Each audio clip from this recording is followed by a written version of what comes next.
En 2016, c'est en moyenne un internaute sur 3 qui avoue avoir téléchargé du contenu illégalement sur internet. C'est une pratique qui est tellement entrée dans notre quotidien qu'on se demande parfois comment on pourrait faire sans. Mon but c'est certainement pas de vous faire la morale, j'imagine que vous savez déjà que ça impacte pas mal le travail des petits artistes. Non, le but de cette vidéo, c'est de s'intéresser à l'aspect technique. Quels sont les différents types de téléchargement, comment ils fonctionnent et quels sont les moyens qu'on peut mettre en œuvre pour essayer de lutter contre. On peut distinguer 3 types de téléchargement. Le téléchargement direct, le streaming et le peer-to-peer. Le téléchargement direct, c'est le plus simple et en fait c'est celui qui ressemble le plus à ce que vous faites sur internet tous les jours. Imaginons que vous vouliez accéder à une page web, vous avez une adresse IP comme un peu tout ce qui est connecté à internet et c'est un peu comme votre adresse postale, c'est ça qui permet de vous trouver vous et vous seul sur internet. Vous demandez à votre navigateur d'afficher une page web à partir d'un URL. Du coup celui-ci va effectuer une requête au serveur qui correspond à cette URL et le serveur va vous renvoyer la page web en échange. Du coup dans l'histoire les seuls qui ont votre adresse IP c'est le serveur du site, tout simplement parce que l'échange s'est fait entre vous et le serveur. À part votre fournisseur d'accès à internet, personne n'est au courant que vous, avec votre adresse IP, vous avez demandé à afficher telle page, et heureusement d'ailleurs. Le téléchargement, c'est exactement la même chose, sauf qu'au lieu de demander une page web, vous allez demander un fichier. Alors ça peut être un fichier vidéo, audio, un peu ce que vous voulez, mais dans l'idée c'est toujours la même chose. Il n'y a que le serveur qui est au courant que telle adresse IP demande tel fichier. Dans ce cas-là, la machine qui demande le fichier, on appelle ça le client, et la machine qui donne le fichier, on appelle ça le serveur.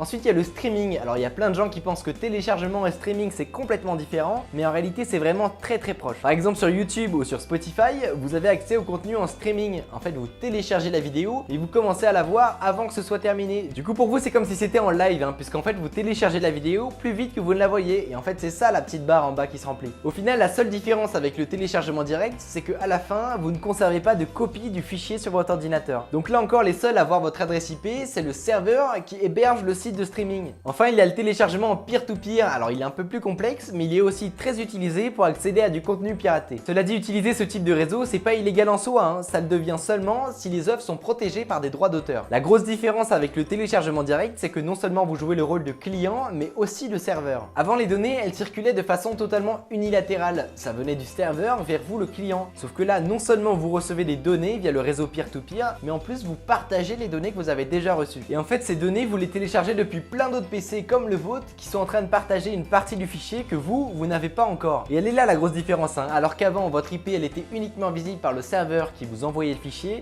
Maintenant, vous jouez le rôle de serveur, donc n'importe qui est sur le réseau peer-to-peer, il peut savoir que tel IP partage tel fichier. J'imagine que vous avez tous entendu parler de la Hadopi, cette institution qui est chargée de lutter contre le téléchargement illégal et qui utilise la méthode de la réponse graduée. Bon, alors dire que la Hadopi lutte contre le téléchargement illégal en général, c'est peut-être un peu exagéré. En fait, il lutte uniquement contre le peer-to-peer illégal. Alors, j'ai pas de statistiques, mais vous avez vu, le peer-to-peer, c'est pas du tout la seule manière d'accéder à du contenu piraté. La Hadopi qui lutte contre le téléchargement illégal en général, c'est un raccourci qui est souvent fait par les médias. Mais rassurez-vous, il n'y a pas d'ambiguïté, c'est même le président de la Hadopi qui le dit. Nous sommes bien conscients que d'autres formes de téléchargement illégal existent. Mais si l'on prend le cas du streaming par exemple, il n'y a pas de base juridique permettant de caractériser une pratique illicite. Et lutter contre techniquement, ça exigerait d'avoir recours à des logiciels extrêmement intrusifs pour les internautes, ce que nous refusons de faire. Du coup, comment fonctionne la Hadopi? C'est très simple. En fait, les ayants droit qui découvrent que leur contenu a été piraté, ils vont se connecter au réseau peer-to-peer et directement ils vont avoir accès à la liste des adresses IP qui sont en train de partager le contenu illégalement. En fait, c'est un peu comme si tous les gens qui étaient en train de télécharger leur donnaient une adresse postale pour qu'ils puissent les retrouver. Dans les faits, en plus de votre adresse IP, ils vont noter l'heure du délit, le logiciel qui a été utilisé, votre fournisseur d'accès internet ainsi que l'œuvre qui a été piratée. Après ça, ils vont envoyer votre adresse IP à SFR par exemple si vous êtes chez SFR et le fournisseur d'accès internet va leur renvoyer vos coordonnées dont votre adresse mail et votre adresse postale et c'est là que commence la réponse graduée. Bon, on va pas détailler comment fonctionne leur système de réponse graduée avec l'email, la lettre, je pense que la plupart d'entre vous connaissent déjà. La Hadopi, c'est quand même un budget de 9 millions d'euros pour 2017. Du coup, on peut se demander si vraiment elle est efficace. Et pour ça, il suffit de regarder le bilan de l'année 2016 par exemple. Et là, effectivement, il semble que ça fonctionne, puisque 60% des gens qui ont reçu un premier mail ne recommencent pas. Bon, je sais pas vous, mais 40% de récidive, je trouve pas ça non plus hallucinant comme résultat. Et puis en réalité, on peut pas vraiment savoir s'ils ont pas recommencé. Il y en a certainement une partie qui utilise maintenant un VPN pour pouvoir échapper à la Hadopi. Un VPN, c'est quelque chose qui va permettre de sécuriser votre connexion tout en changeant votre identité sur internet. Autrement dit, les sites internet vont vous voir avec une une adresse IP différente et le VPN il peut très bien être dans un autre pays par exemple. Les grandes entreprises utilisent souvent des VPN pour pouvoir sécuriser la messagerie de leurs salariés notamment. Attention, ça veut pas dire qu'avec un VPN, il est complètement impossible de remonter jusqu'à votre IP, mais dans tous les cas, ce serait bien trop coûteux pour la Adopi. Du coup, au final, la Adopi elle sanctionne des pirates qui utilisent du peer-to-peer et qui ne sont pas protégés par un VPN. Alors j'imagine qu'il y en a plein, hein, mais c'est pas non plus énorme. Mais du coup, pour lutter contre le téléchargement direct et le streaming, comment on fait? Et c'est pas évident, hein. En fait, on peut pas faire grand chose pour les gens qui piratent de cette manière. Tout ce qu'on peut essayer de faire, c'est faire tomber les plateformes de téléchargement. Le problème, c'est que très souvent, les serveurs de ces sites sont hébergés dans des pays avec des législations assez souples. Et du coup, ça prend des mois d'enquête pour essayer de faire tomber le site. C'est pas non plus complètement impossible, hein, comme on l'a vu il y a quelques années avec Mega Upload, mais c'est très compliqué. Plus récemment, on a l'exemple du site Zone Téléchargement. Avant sa fermeture, c'était le 15e site le plus visité en France. Et pas le 15e site de téléchargement, le 15e site tout court. En fait, les premières poursuites ont commencé en 2014 et c'est finalement fin 2016 qu'il est tombé et les deux administrateurs ont été incarcérés. Sauf que à peine quelques semaines plus tard, le site a réouvert et au final, la seule chose qui a changé, c'est le nom de domaine. Du coup, d'un côté, on a des procédures judiciaires longues et coûteuses et de l'autre côté, on a des sites de téléchargement qui apparaissent tous les jours. Petite parenthèse, il y a une autre plateforme qui a fait beaucoup de bruit ces dernières années, c'est Popcorn Time. J'ai entendu beaucoup de bêtises sur ce logiciel, notamment certains pensent que c'est du streaming habituel en fait. Sauf que non, un Popcorn Time c'est du peer-to-peer et plus précisément c'est du torrent.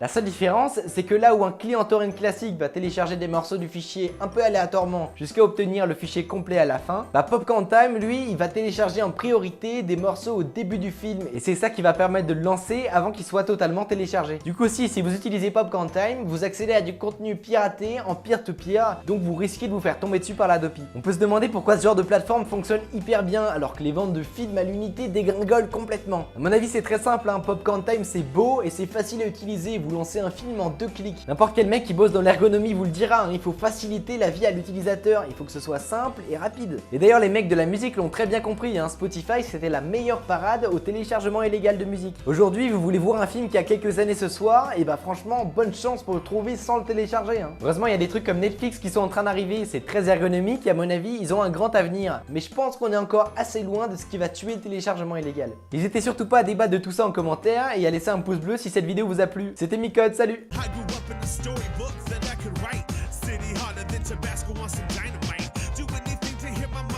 She was proud